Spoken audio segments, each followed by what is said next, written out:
தமிழ்நாடு மாநில சதுரங்க சங்கம் சார்பில் கோவை மாவட்ட சதுரங்க சங்கம் ஏற்பாடு செய்த 36வது முதல் 40வது வரையிலான 5 தமிழ்நாடு சர்வதேச மாஸ்டர்ஸ் நாம் க்ளோஸ்டு சர்க்கியூட் சதுரங்க போட்டிகள் 2025-26 கோவையில் உள்ள ஹோட்டல் அலங்கார் கிராண்டில் கோலாகலமாக துவங்கியது.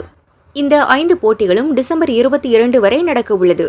இதுகுறித்து சக்தி குழுமத்தின் தலைவரும் தமிழ்நாடு மாநில சதுரங்க சங்கத்தின் தலைவருமான எம். மாணிக்கம் கூறுகையில், செஸ் ஒலிம்பியாட் நிகழ்வு தமிழகத்தில் நடைபெற்ற போது முதல்வர் ஸ்டாலின் தமிழகத்தில் 100 கிராண்ட் மாஸ்டர்களை உருவாக்க வேண்டும் என்று விரும்பினார். அதன் அடிப்படையில் 2023ஆம் ஆண்டு முதல் தமிழ்நாடு மாநில சதுரங்க சங்கம் இந்த சர்வதேச மாஸ்டர்ஸ் தகுதி போட்டிகளை நடத்தி வருகிறது.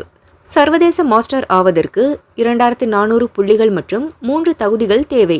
இந்த தகுதிகளை பெறுவதற்கான வாய்ப்பை தமிழகத்தைச் சேர்ந்த சிறந்த வீரர்கள் உள்நாட்டிலே பெற வசதியாக அவர்கள் மிக குறைந்த செலவில் இந்த போட்டிகளில் பங்கேற்க வாய்ப்புகளை ஏற்படுத்தி உள்ளோம். இதற்காக முன்னணி சர்வதேச வீரர்களை தமிழகத்திற்கு வரவழைத்து நமது வீரர்களுடன் போட்டியிட வைத்து வருகிறோம். இதற்கான செலவுகளை சங்கம் ஏற்பதன் மூலம் உள்ளூர் வீரர்கள் மிகவும் குறைவான கட்டணத்தில், அதாவது 3 லட்சம் செலவாகும் இடத்தில் 10,000 மட்டும் செலுத்தினால் போதும். இதன் மூலம் தகுதி பெறும் வீரர்களால் உலக தர நிகழ்வுகளில் போட்டியிட முடிகிறது. இதுவரை 35 போட்டிகள் நடத்தப்பட்டு அதன் மூலம் 22 சர்வதேச மாஸ்டர் நாம்கள் பெறப்பட்டுள்ளன. தற்போது தமிழகத்தில் 45 சர்வதேச மாஸ்டர்கள் உள்ளனர். அடுத்த 4 அல்லது 5 ஆண்டுகளில் 100 சர்வதேச மாஸ்டர்கள் என்ற இலக்கை எட்ட முடியும் என நம்பிக்கை தெரிவித்தார்.